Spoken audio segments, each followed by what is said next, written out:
including a senator. And so I'm going to give her 2 minutes to tell you some of the things we're doing. There is a rating system by another House of Representatives woman who opened a nonprofit to fight this issue. And they rate states not by how much trafficking they have, but by how well resourced they are to respond as law enforcement to the issue of trafficking. And unfortunately, Michigan gets a D. And Judy is working her buns off to change that and change laws. And laws take a long time to change. And right now, as Dr. Bridget Carr of University of Michigan Clinic, anti-trafficking clinic says, there are more consequences to selling 100 pounds of drugs than there are to selling a 100-pound child over and over and over and over again. And that's because our laws have not kept up with this issue. So I am so thankful that we have men and women in our legislation who don't say, oh, no, that's not true. That person made up that story. I wish it was a made-up story. We would not have to be here today if that were true. So I'm going to give it to Judy, and then I'll take over there. Thank you, Judy, for coming.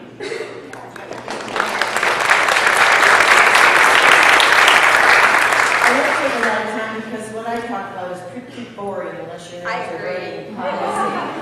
But everybody down in Lansing should have a degree in psychology because there's a lot of back and forth and trying to understand where the other person is coming from.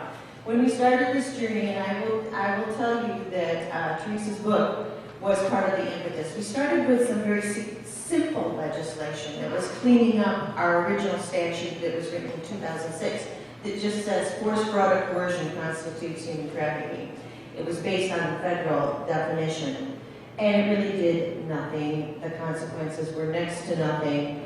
And a neighbor of mine dropped off Teresa's book, and he said, you should read this, you need to read this. And I didn't read it right away. I let it sit for a while. And you know how God nags at you and nags at you. And eventually, it consumed my heart and my life. And I thank Teresa for that, because we are going to make a difference, and all of you are making a difference. And I cannot thank you enough for being here, because we get a little discouraged. All of us do, depending on what we believe our mission to be. And I have been a little bit discouraged lately. And we start session again this next week. And we have legislation moving in both the House and the Senate. I am in the Senate. And there are folks who are looking at it from different perspectives. I had one of my colleagues come up to me when we introduced the legislation, and there are 19 bills in the Senate, and said to me, so tell me, we're dealing with trafficking. How is that different than a girl who wants to do this for a living? And I restrained myself from slapping him at that point in time and tried to help him understand that no girl chooses, ever makes a conscious decision to want to grow up to sell her body. So, our first piece of legislation, and it has changed it's gone from the Senate to the House. It started in the Senate, we approved it, now it's over in the House and they have to approve it. That makes the process onerous, but it probably is a good checks and balance. Those of us who are very passionate would just like to get it done and get the governor to sign it. We have a piece that really honors Teresa, and it's the limitation, the total elimination of the statute of limitations here in Michigan for trafficking, because individuals often do not realize that they were trafficked until years later. And we're getting pushback. We're getting pushback from prosecutors because prosecutors want to take on cases that they can win. And it's difficult to win a case when years have elapsed since the crime occurred. So we need encouragement. We need to encourage our legislators, whoever that may be in the House or the Senate, that this is significant for our state to eliminate the statute of limitations. We have another piece of legislation that would require adult entertainment venues to tack on a $3 or $4 fee. We set it low. We didn't think it would be that controversial if we set it for a low dollar amount. In New York, it's $20. You'll like to hear this. So the very, very conservative folks around me are saying, well, gosh, you're going to get $3 or $4. You know, that's just an increase in the tax. And the very more liberal folks around me are saying, well, gosh, $3 or $4, that's $3 or $4 those girls inside aren't going to get. And I'm thinking, if you're going to an adult entertainment venue with $3 or $4 in your pocket that you can't spare, I don't know why you're going. So we're going to need help with that one. They're pushback on that. They don't want to collect it. They think it's unfair. But we need resources. We need resources for the individuals who are survivors. We need resources for education, for health care, for housing. And we have to have a means to generate that money. And to me, it's like the cigarette tax. You do not have to buy cigarettes. It's a choice you make. And if you make that choice, you're going to pay that high tax. You don't have to go to an adult entertainment venue. It's a choice you make. And if you're going to do that, you're going to help pay for the folks that are survivors. So those are just a couple of the bills, but stay tuned. You can go to our website, the Senate website, and just type in human trafficking. The first number of the bill is, let me give you Senate Bill 584. That's the beginning sequence of the bills, and that's the statute of limitations that's named for Teresa. And the bills then increase in numbers after that, and they will come up. And if they don't, you just email our office and we'll make sure you get the information. But we're grateful that you're here. We're just encouraged that you see the need. We all three go various places, and I live just east of Greenville. And so I'm not very far from here. And there are people in my area who believe this is totally fabricated, that it isn't happening here. That, Teresa, how could this happen in Birmingham, Michigan? It's just amazing the blinders that are on.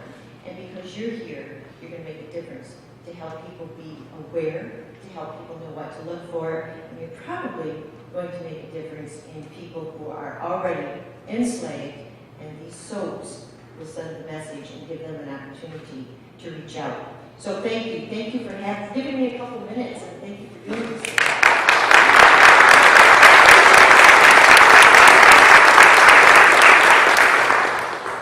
It's interesting to me that soap, which represents cleansing, and is so vital to a wounded woman, that cleansing ritual after she's been abused and attacked, is what we're about today.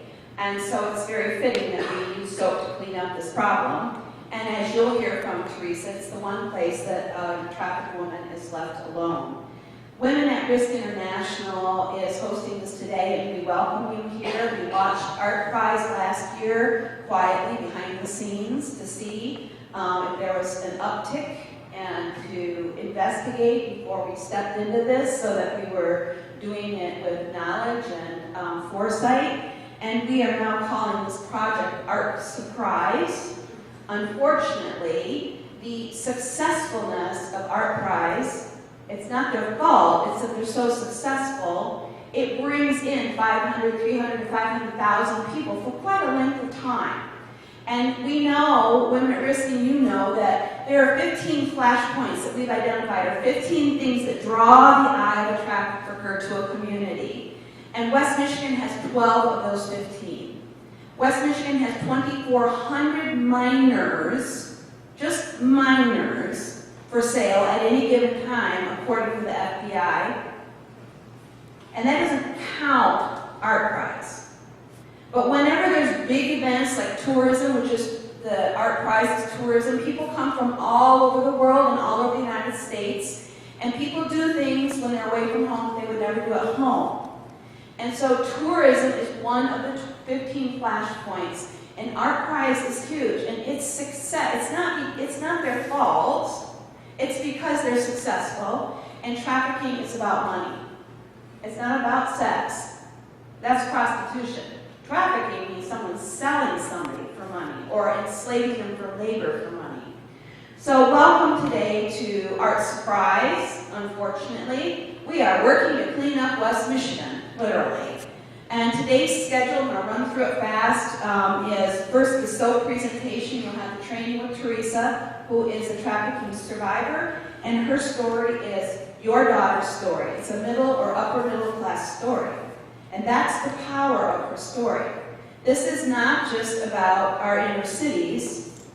and poverty. This is about trafficking, which is the fastest growing arm of crime, stalking all of our children. And they love the middle and upper middle class bubble, and even Christendom, conservative communities like West Michigan, where we want innocence for our children, and they love that innocence bubble. One survivor said to me, Becky, I wasn't raised to be wise as a serpent. I was raised to be dumb as a dove. So we need to open our eyes. And today, no matter what happens, you will leave here a different person. You will leave here as a safe house, a circle of protection to your family. You will learn something from Teresa and from Be Free, and at lunchtime. After Teresa, Be Free will come and SOAP is a project with Be Free, and they will give you directions. Then you need to get your lunch and bring it in here fast and sit here. And we're going to talk about the problem in West Michigan, the solution, three-pronged approach. This is WAR's solution, and this is the first step, pre-art prize.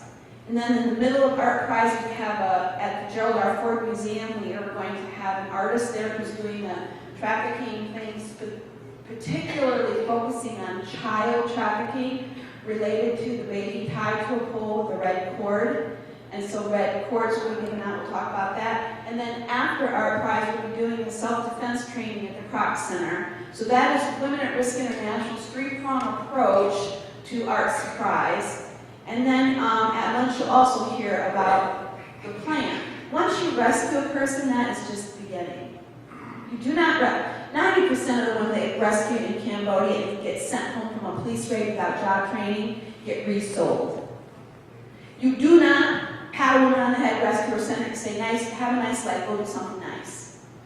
So then we will talk to you about our plan, and you will hear from a Grand Rapids woman who is in our training program, and she's not going to tell her story. I'm just going to have her sing to you. That's how I met her in the Red Light District. But you'll hear from our staff about and a recipient of war training and why this is important to West Michigan and what we are doing after this.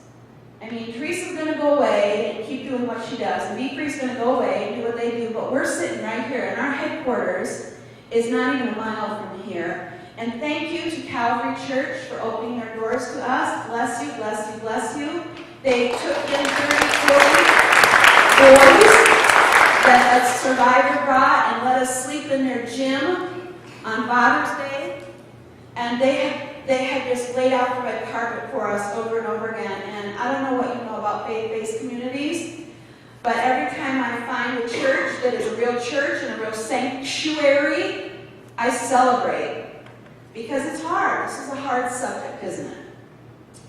So then after lunch, we'll eat lunch in here, and it will help you understand how to be involved in the future. And then the teams will go out, and then the teams will report back, mandatory report back. You're going to hear this over and over again today. You have to report back because we have to see that your little faces are safe. And you'll be reporting back to war headquarters, where we will have a car that will bring people back here if your car is parked here. But you are going to be given a car that has our address on it. We're literally right on 44th Street, just past the Rivertown Mall. So we will be reporting back there. And if you want to stay and be brief and tell us what has happened, because today you're going to hear about some amazing results just from SOAP projects. We are going to do that. There will be food, and you will also be given a coupon to shop with a purpose, if you wish, in the war store. It's really not about that. It's really about debriefing and hearing from you, because I've been doing this for 35 years, and I tell you, I can do it 1,000 times, and every time I learn one more thing that I can do better. And I love to learn. So I want to hear from you, and I want to constantly be tweaking and improving how we do this. And so we will debrief. And so now I want to introduce Teresa. I don't remember how we met with her. Oh, we're on a panel. She was one of the speakers, and another survivor was walking up the side, and that survivor said to me, I don't think I should be here. I said, why? She said, I'm not dressed right. The FBI was there, and Teresa and I were there, and I said, I can blow snot from here to the front row. You want me to try it right now everybody. And that wasn't Teresa, I said that too, that was another survivor. So the survivors are my heroes. They are the true heroes of those of us that address risk issues, because these are women who have the courage to stand here and tell you their story. You really have no right to know their story. It's none of my business or your business. And yet they are willing to expose themselves and tell you their story vulnerably and honestly and share with you because they want to have their pain matter for someone else. And that really is the purpose of pain. Just like the pearl, you know the story of the clam that's sitting in the bottom of the ocean, along comes an unfair attack. It can fight it and be a mutant, or it can wrap it in layers of beauty and create a pearl of great price. By the way, all our pearls are real. And so too, you are going to see some pearls of great price today. You are going to see women who, when attacked by life, put their life back together, and they're not mutants, and we all know people like that. When life attacks us fairly or unfairly, we can respond and fight it and be a mutant, pussy open sores that puss all over everybody. You know, we know people like that, don't we? Or we can wrap it in layers of beauty and say, okay, what can I learn from this so I can do for somebody else what nobody did for me? And that's what you're going to hear today. From a Detroit girl and from a Grand Rapids girl, and that's why we do what we do. And their stories are hero stories. If they can survive what they've been through, then whatever we're going through, we can survive too. And that's the power of us giving voice to these women whose voices were once silenced. And oh, when you bring darkness into the light, it loses its power. I think it was Dr. Martin Luther King who said, it's not darkness that drives out darkness, it's light that drives out darkness. And today you're taking light into dark places. And we're cleansing, hopefully, in a small way, an evil that is stalking our community. And it's the fastest growing arm of crime. So come on up here, Teresa, and tell your story and go you want.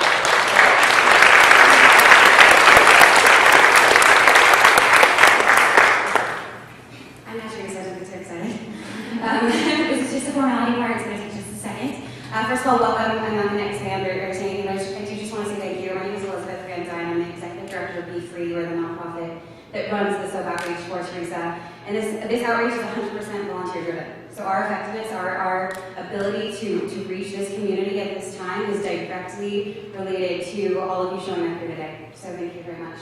But just as a formality, I just want to make sure that everyone has checked in. They came to the registration desk at the main entrance when you arrived. If you have not checked in and signed all 4 of our waivers, and you do plan to go out on the outreach, if you're just staying for Teresa, you do not need to do this. Prior to lunch, before going and getting your wonderful food that was catered for us today, please go back to where the original check-in station was, sign all of the waivers, and we can get your name and email. In addition to that, if you are absolutely 100% sure that you are not participating in the outreach after we are done here today, please stand up right now so we can just get a count. We're going to have to kind of figure out numbers and get a team.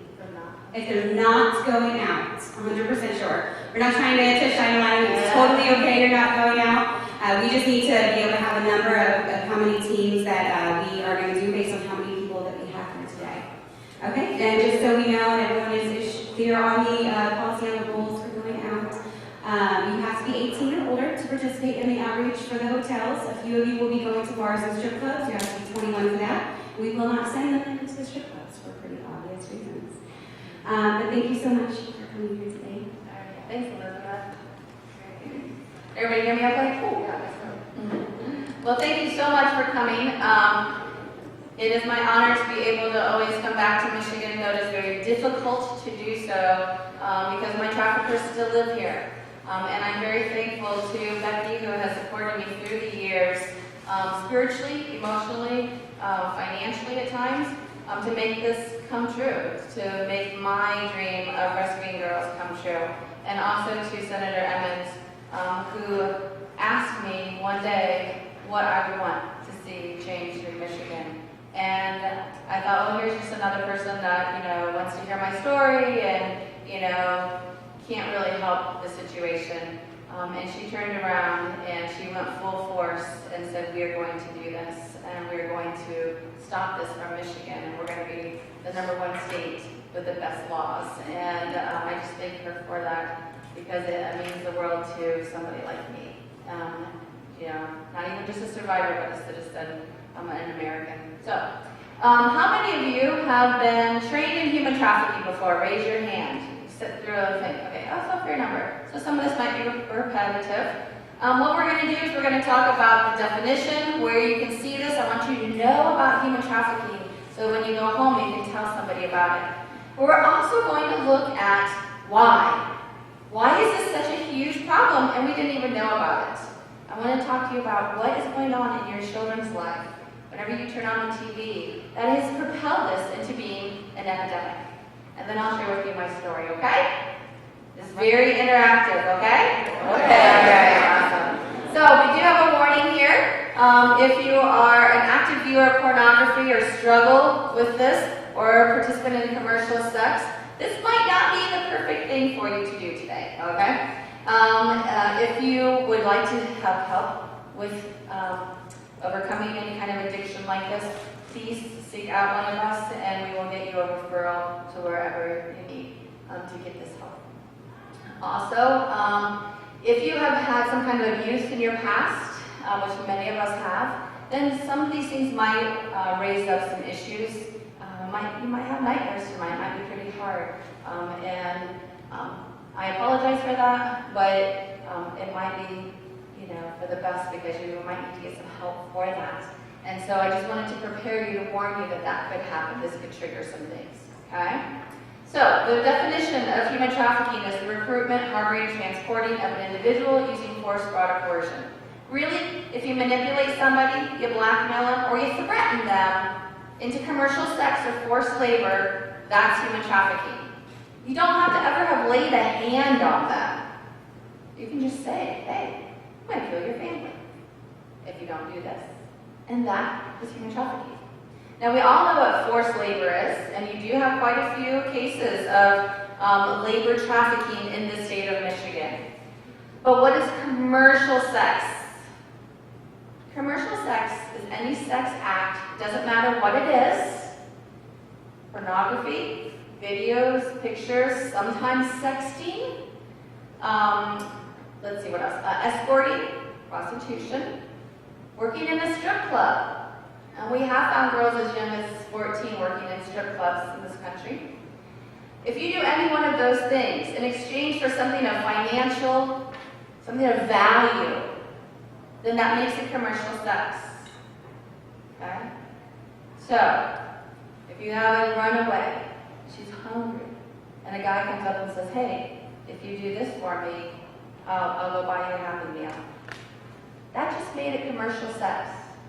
If you say, I'll give you some drugs, but you got to do this. Drugs have a street value. They have a financial value.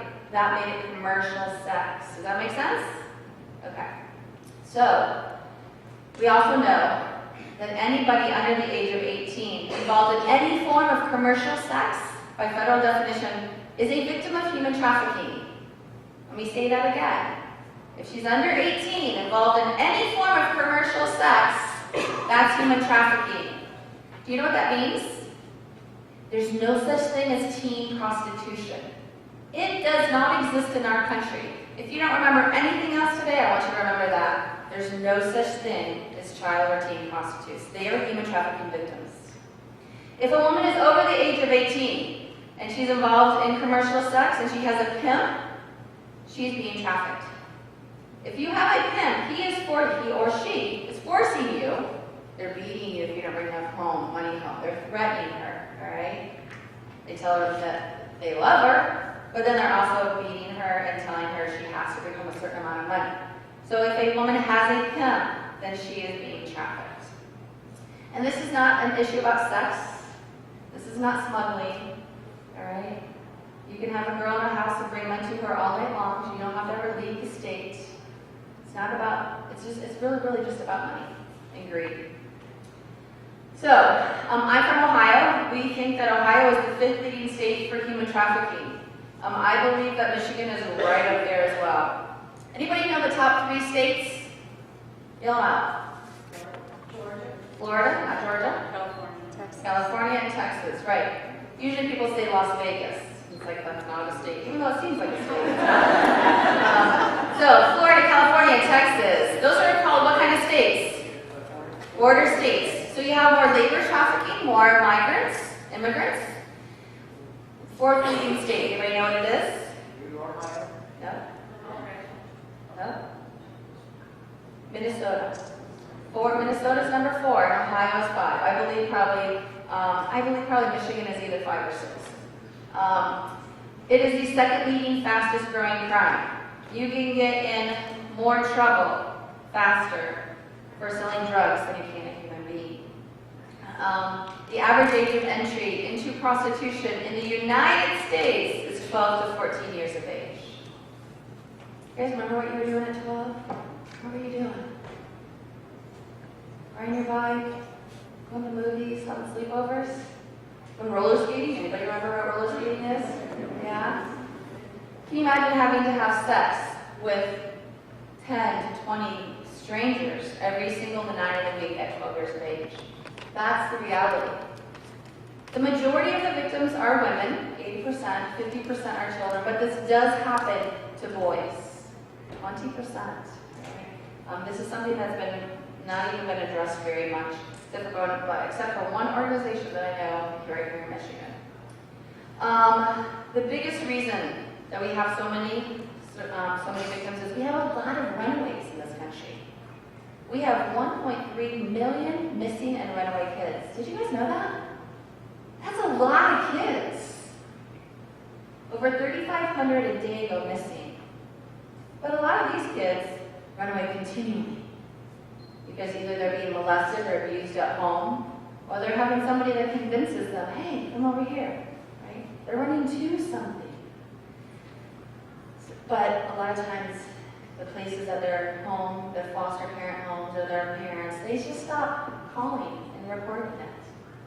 So these kids are missing and they don't even know that anybody cares. The reason that Ohio is number 5 is that we've had a lot of rescues. Toledo, Ohio is the 3rd largest hub for teenage recruitment in the United States. It's not that far from here, right? What else is near Toledo, Ohio? Detroit, right? What's in Detroit?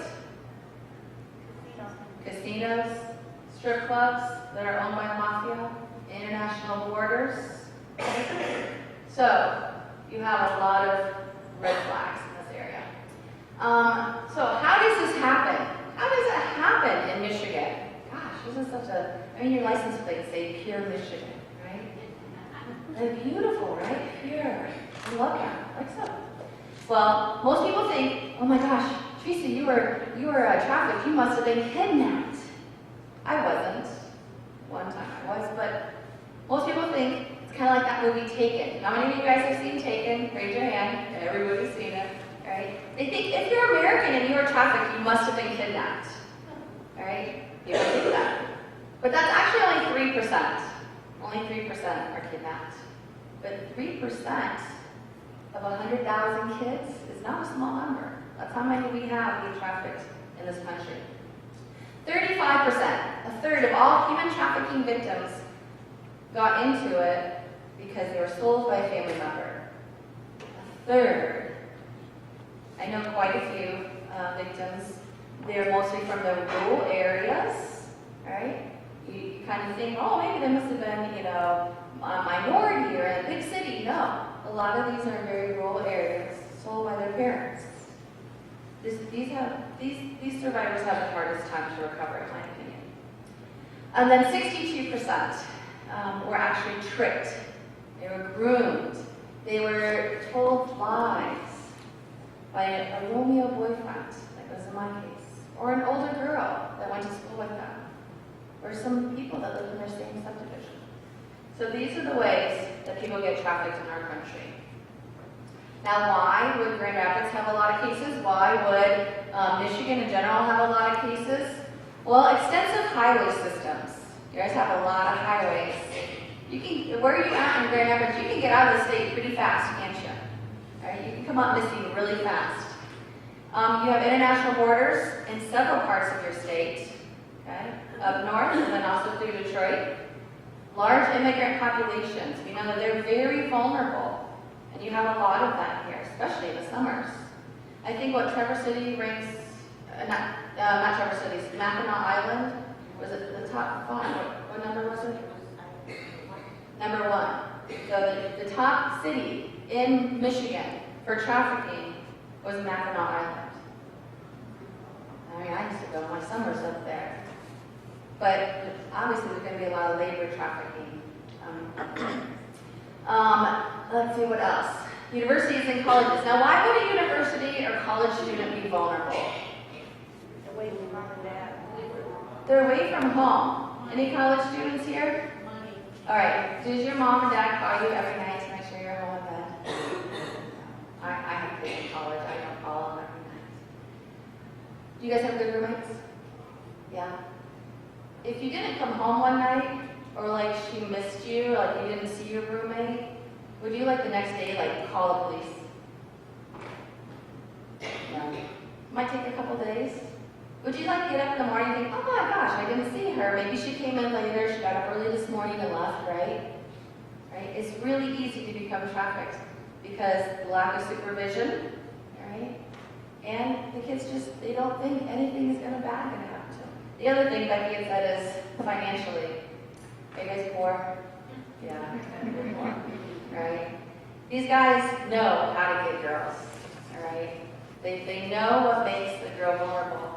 You know, these days with the date rape drug, it just is making it even more easy for them to get girls and kidnap them. Military visas, we know that they drive up the demand for sex for sale. Strip clubs. Now, not everybody that's working in a strip club is being trafficked, but it certainly lays the foundation that makes them vulnerable and makes it easier to happen. And then tourist areas. Hello, Grand Rapids, right? It is a tourist area. You know, Michigan is a tourist state, so it's very easy. You know, a lot of risk factors here. But where specifically? Well, nail salons, not every nail salon, they can have a lot of cases because of cultural reasons. The people that they bring in there, they don't know our laws, they don't know the language, all right? Also, ethnic restaurants, it can happen. Child beggars, which is a huge growing problem. Truck stops, you can see this at, rest stops, malls. They have a DVD that has an interview with the pimp, and they ask him, how do you know what girl to go for? And he says, it's easy. He goes, we go to the mall, or to the movies, or the library, and he goes, we look for girls in groups of 3. Now, we don't go for the prettiest girl, because she usually has good self-esteem. And we don't go for the ugliest girl, because she would never believe us. We go for that middle girl. And all we have to do is say one thing. You have pretty eyes. By her response, they know if they've got her or not. She says, really? You think so? He has her. It's that easy. That's done. I do this talk at high school every year, and the kids have to write a report about what they've learned, and they send them to me. And they're just like one sheet of paper. And one girl said, hearing Miss Flores changed my life. She said, you see, I'm that middle girl. My parents worry about me because I trust too easy. I believe anything anybody would say. She says, but now I don't. And I'm glad. I'm really, really glad. Grocery stores. A young lady from Ohio State told me, Miss Flores, I work at the local grocery store in a very rural area. And she said, one day, a lady came through my checkout lane.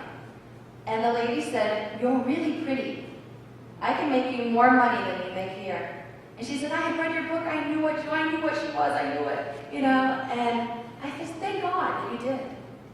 Because what would happen if her car had broken down that day? Or her boyfriend might have broken up with her and she was feeling lonely.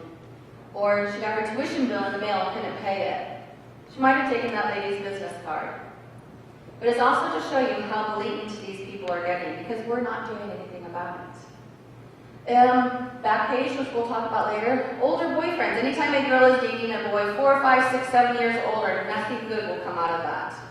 False job ads, landscapers, roofers, we see this in migrant workers, high schools. This is happening all around us. So how would you know if your daughter, your granddaughter, your roommate, your best friend was being trafficked? These are just some of the red flags. Girls that have lots of hotel room keys in their purse. Maybe they have a lot of cash in their purse. They don't get to keep it. They have to turn it all over to the person in charge, right? Which can be a woman as well. Bruising, injured, black eyes. Girls that are dating much older boyfriends, all right? And she's starting to change. She's starting to be withdrawn and jumpy, not hanging out with her girlfriends as much, right? Maybe starting to use drugs and alcohol, just getting her addicted. She's also coming home or to school with new things. Her nails done, new jeans, Coach purse, taking care of her. Right? Girls that need to get STD treatments and testing and pregnancy testing a lot. Signs of bruising around their wrist, around their ankles, around their neck. These guys love to choke. Disappearing, running away a lot, disappearing for long periods of time, can't say where she's been. She can't speak to you without him there. We see this a lot in emergency rooms. Exhausted, fearful, depressed, anxious, missing school a lot. But doesn't this just sound like a kid that's having a hard time? Maybe they just moved around, hard time adjusting. It's hard to know. What can happen if we don't rescue them? And for the ones that we do rescue, is that many, many times they have post-traumatic stress, equal to what a Vietnam War veteran had coming back. It's something that stays with you your whole life. Doesn't go away. You have good days and bad days. Women that have been trafficked have a high incidence for depression, bipolar, borderline personality disorder, right? All of these things can happen. Not every time, but a lot of times. And then Stockholm Syndrome. How many of you guys know what Stockholm Syndrome is? A couple. Oh, good. That's a good number. The easiest way that I can explain Stockholm Syndrome to you is tell you how it affects myself. You see, they're going to make a movie out of my story, and I had to find my yearbooks. And I sent them to the producer. But of course, I was curious. I wanted to, see the pictures of myself when I was young. And so I started flipping through it, and I saw his picture in there, because he went to high school with me. And my heart did this little jump. Do you remember what that's like? Like when you just see the crush that you had growing up, somebody that you used to like, and you're like, ah. And then I got mad at myself, and I thought, oh my gosh, I still feel that way for him, even after all he did to me. But then I realized, you know what? It's going to always be there. I can't beat myself up for it. If he walked through that door right now, and he said, Teresa, come out here, I want to talk to you, I'd go. I know in my heart, as I played it over millions of times, that I would go. My heart would still do that little flutter, and I would go. And then I know what he would do is he'd say, just come out here to the outside. We were talking in private. And we would go outside the church. And then he would probably say, get in the car, let's just go for a ride. Let's go to the restaurant and have lunch and talk. And I would go. I know that I would. That's Stockholm Syndrome, where somebody can abuse you and hurt you and take advantage of you, and you still feel feelings for them. You don't trust anybody, right? You don't feel you feel worthless. You have tons of medical problems, psychological problems, financial problems. This is a huge mess. Now, let's talk about the law. We have to talk about demand. I can do this every day. Becky can do this. Senator Emmons can go around and tell everybody about human trafficking every day, but it's not going to change anything. It's not.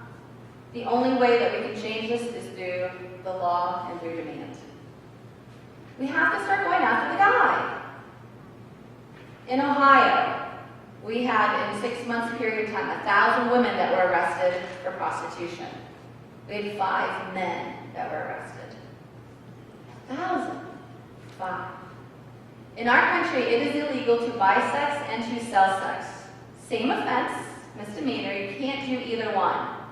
Does anybody know what state prostitution is legal? Nevada? No, it's not. There is no state law, no state law where prostitution is legal. There are 8 counties where it's legal. We have over 300,000 counties in the United States. 8 counties where it's legal. They happen to be in Nevada, but Las Vegas is not one of them. Okay? Prostitution is illegal in the city of Las Vegas. Has anybody been there? What happens? What happens when you walk down the street? What do you see? Signs. What else? You get little tickets, little tickets, right? They give you it. And what is on those little cards? Girls' pictures, right? Advertising her phone number. I've seen like cars go down this, like little trucks go down the street with girls' pictures on it. Says, hey, we'll deliver her to you. Here's the phone number. Call us. Now, if prostitution is illegal in Las Vegas, how can they do that? There's a reason. Why can they do that? Freedom of speech. You got it. Freedom of speech. You can talk about it, you can advertise it, but you can't do it. What is wrong? What is wrong with our country? Until we go after him, the buyer is not going to do anything. If we start arresting him, the person buying it, then we can actually do something about this. Sweden model, that's what they do. They say, we're not going to arrest her because she's a victim, but we're going to arrest him because he can't be buying it. And they have turned their country around, and other countries are adopting this as well. And the other thing that we do wrong is we arrest teenagers for this. I knew of a 12-year-old in Cincinnati, Ohio that was on probation for solicitation. Really? 12. We arrest teenagers over and over again. If you go look in the papers and on the internet, you'll see teen prostitute found with 30-year-old guy. Really? Who's that put the blame on? Her, right? She's a bad kid. She's a teen prostitute. And here's a 15-year-old with a 30-year-old guy. What happened to him? Right? This is what we're doing wrong in our country and in our state, and that's what needs to change. All right, so everybody take a deep breath. Now, I have some pictures, and some of these are graphic, but they are not pornographic, and they are not anything that your children do not see. So, a big reason this is such a huge problem is because it's all around us. Sex is all around us, right? It's everywhere we're looking. And even if you're not looking, it's all around you and you don't know it. Right? So, anybody know who these ladies are? Lady Gaga. Who else? Britney Spears. And is there another one? Yeah, Lady Gaga. Okay. So, would you agree that what they're wearing is lingerie? Really tacky, nasty lingerie? Yes? This first picture of Lady Gaga here in the black is a picture of her from a magazine where she's walking down the street in LA. She's not performing. She's not on stage. Alright? Can you imagine walking down the street with your son and passing her? Isn't that terrible? I mean, she's walking around like that. Alright? And we just say, oh, well, there's nothing we can do. That's horrible. Right? But this is what our children are seeing. This is now their normal. Okay?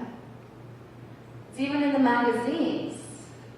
Now, this was taken by myself at my grocery store, and I noticed that Cosmo was covered up. I thought, wow, this is pretty cool. And then I thought, I can't believe that they're doing this. This is wonderful. It was 2 different Krogers. One was U-shaped, and the other one had a whole black thing in front of it. Now, what kind of magazines are typically covered up like that? Pornographic ones. Why are they doing that?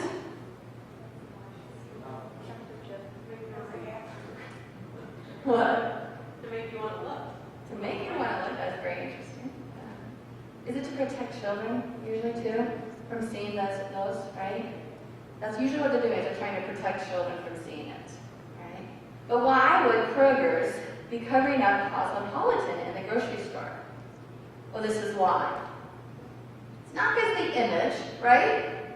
She's dressed normal by today's standards. What is it? It's the words, right? Sex that brings you closer. What to do to make him yours. What guys crave after sex. And little tiny print here it says, how to start a bonfire in his pants. Every month it's like this. This is a pretty tame one, actually. All right? Now, you're at the grocery store with your 9-year-old daughter. She's going through the checkout lane with you. You know, she sees all the candy. And she sees this. This is Ashley Tinsdale. She's on a High School Musical. She loves this girl. She knows all her songs. She's got, her CDs. She's got everything memorized. And she can read. She can read. And she sees things that are very confusing to her brain, but they become normal. Going through that checkout lane and seeing 50 new sex moves. Every month, she's going to know that. That's going to become her new normal. Now, I do have some teenagers that were very bright, and they say, Miss Flores, when we go to the grocery stores and we see this in the checkout lane, we go all the way down the aisle and we turn them upside down, turn them around them. Yeah, every time. And that's good.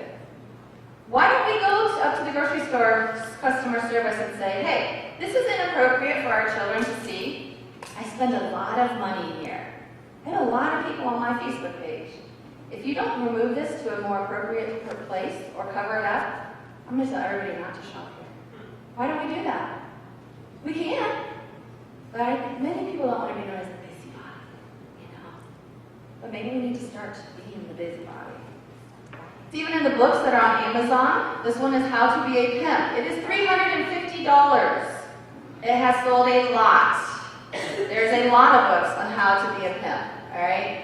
This one tells you how to beat the law, how to beat her up and get more money from her, right? You know how on Amazon you can read a good probably third of every book on there, right? Your 12-year-old boy can go on there and buy it and read it. You should see the reviews.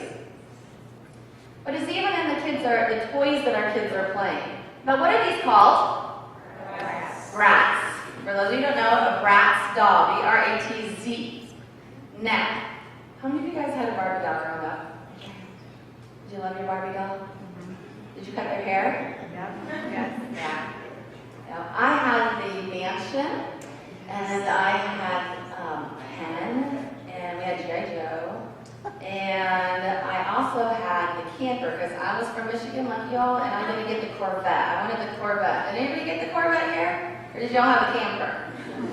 You had a camper, right? Yeah. So, growing up, our Barbie dolls are like our role models. It's like we play house with them, right? Now, look at these today.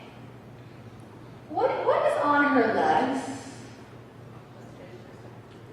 Fishnet stockings. What else? What else would you call those?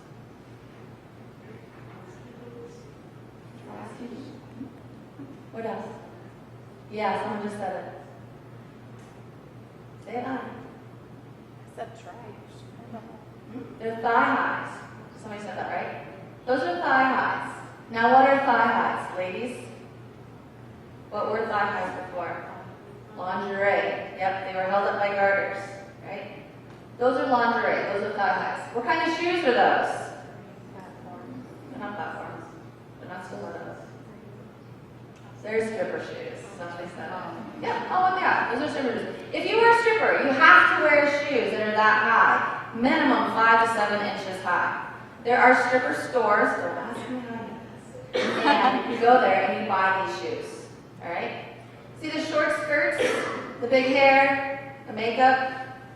What other phallic symbol is on this doll?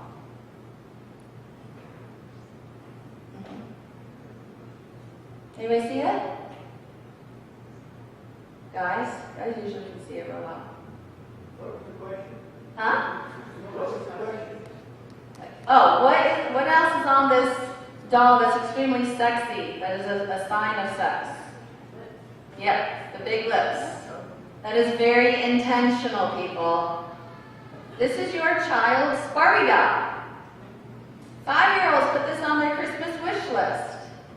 These are ads online for Bratz dolls that I found. Now, have you ever taken a picture of a little kid now these days, and they do these like really sexy poses? This is why they do it, because they're seeing it all over the internet. This is the new normal. Does anybody have a problem with that? Okay. Even in the TV shows our kids are watching, it used to be very shameful to have a baby out of wedlock and be a teenager. I would have gotten sent away. Now you get $1 million TV contract in your own show. You used to not hear very much about Playboy bunnies. Now there's at least 5 shows about how cool it is to be a Playboy bunny. This is the new normal. This is the only one that I do have that's graphic. What is this advertisement for? Abercrombie and Fitch, right. This is the actual bag that you get. Alright, the woman or the man. You can pick your choice, either one. You go in the store, that is the entire bag. You walk out of the store with that bag, just like that. Now, what is the purpose of an advertisement? To sell me something.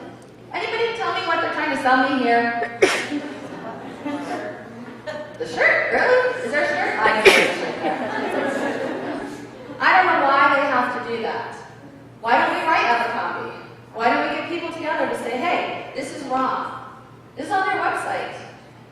Kids can go on there and look for things and see this. You walk out of the store with that bag, people see it. You don't need to do this to sell me something. Do you guys agree with that?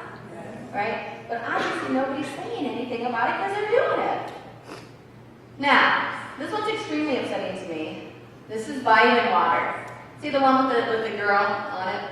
Have you ever driven down the street and seen those little bus stands and you can sit underneath, it's like a little shelter? And they usually have an advertisement on the side of it. I was in New Hampshire with my son and his best friend. They were, they're probably about 13. And I was driving the car with them and I saw this life-sizing of that girl on the side. I go, what is that? And both boys go, vitamin water. They knew instantly. And I'm like, how the heck is that vitamin water? So I came home and I looked it up. And these were all the different advertisements for vitamin water. They actually have one called XXX. What is XXX? For X-rated pornography, right? We all know that. These kids don't know that though. And the little tiny print on this one, it says, parents, be careful. Don't let your kids see this. It's natural. And it talks about how $1 is only just $1. It's extremely pornography. Just the whole writing of the way that they describe this XXX water. I know of a lot of high schools and colleges that have their vending machines in their schools. I would get that yanked out so fast your head couldn't turn around. All right? They don't need to sell you to do this to sell me something. Nice cans and they're natural too. Very much references to sex, right? Kids get used to this. It's like, oh, that's no big deal. But it should be. Even in the games the kids play. Grand Theft Auto Vice is the highest rated, best-selling video game there is out there. Can anybody tell the group what Grand Theft Auto Vice has in it that's pertinent to what we're talking about today? They kill prostitutes. They kill prostitutes. If you stomp on one, you get more points. Yes. You can pick up a prostitute, you can go weeky weeky in the car, you can kill her and get your money back and your lifeline goes up. Yeah. This sold, I think it was $20 billion in 2 days that it came out, the new version. Yeah. That's like it's normal. With us. You see around campuses, around big cities all the time at Halloween, the pimp and hoe costumes, the parties on bars on campuses. Everybody comes dressed as a pimp or a hoe. They've normalized this word. I even saw, and you know those Halloween marks that kind of pop up? I even saw in the junior section, the kids section, a junior Mac Daddy costume. I was going to buy it to show people, but then I thought, I'm not giving them my money. All right. When we look at that guy, what do we see? We see normally a cool guy that, we see a pimp, a guy that usually is well dressed, not there, but, lots of money. What do we think of when we think of a pimp? Sex, lots of houses and cars, and jewelry, traveling the world. What we should see is a felon, as a murderer, as a rapist. That's what he is. Kids have glamorized it, and we've let them, because we're not saying anything. What do we look at? What do we see when we see her? What do we think of? Sexy lady? Right? Somebody with designer shoes and traveling and going to all the parties, meeting rich people? Or do we see a victim? Somebody that has to have sex with up to 20 men a night. Somebody who will be dead by the time she's 40. That's the life expectancy, between 34 and 40. You can usually last 7 years in this life before you're dead. Of suicide, because it's so hard to handle, drug overdose, or murder. Do we see that when we see her?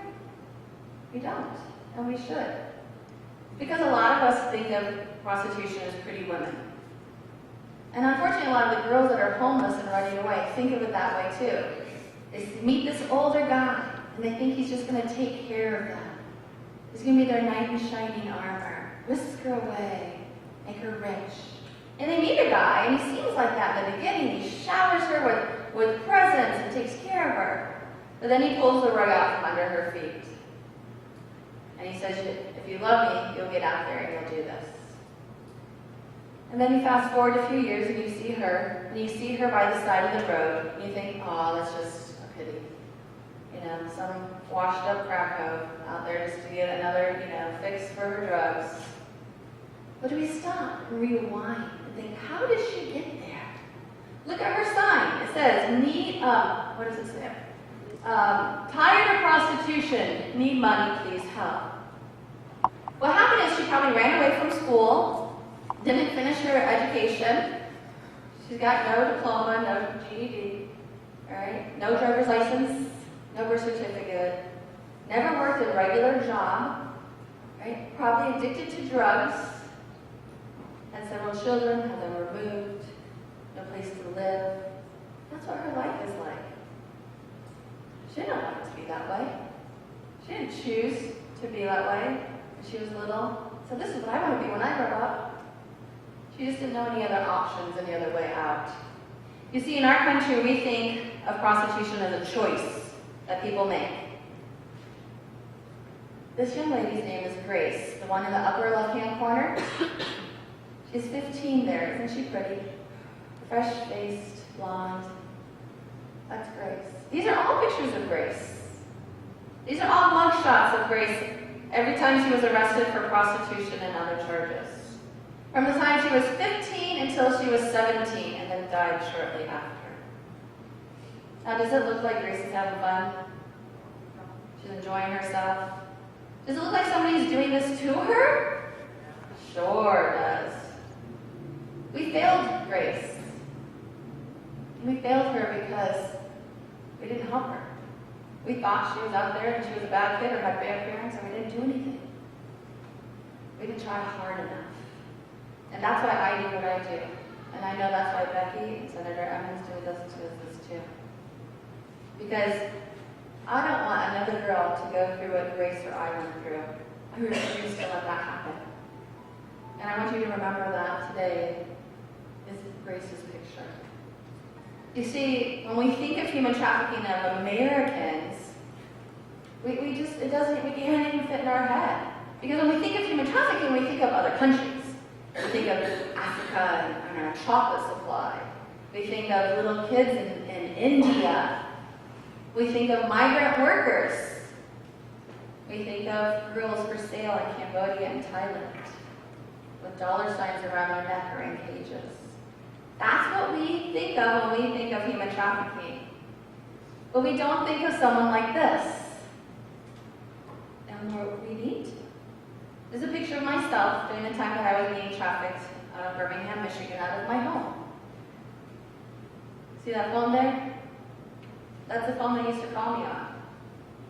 That phone right there. Several nights a week. But I was just a normal kid. Does anybody else have an ugly first communion picture like this?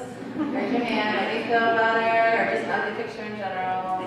Alright. I was Irish Catholic, the only girl in my family, 3 younger, really annoying, dorky brothers. That's when you could wear plaids and prints together and it looked cool. Alright? Does anybody watch Big Bang Theory? I lived Big Bang with my house, alright? They were so annoying. Oh, you know, when you get the magnifying glass out to burn the ants and stuff. Just typical boy stuff, you know? But I loved them. And my house was really nice.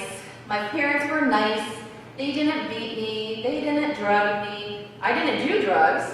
I wasn't promiscuous. I wasn't molested. I wasn't a runaway. But none of that saved me from this happening. My grandfather was a very famous judge. He was actually asked to be the prosecuting attorney for the Nuremberg trials with the Nazi lawyers. We'd have dinners on Sundays with senators and monsignors. We traveled in our camper to Yellowstone and Disney. I had a nice life, but none of that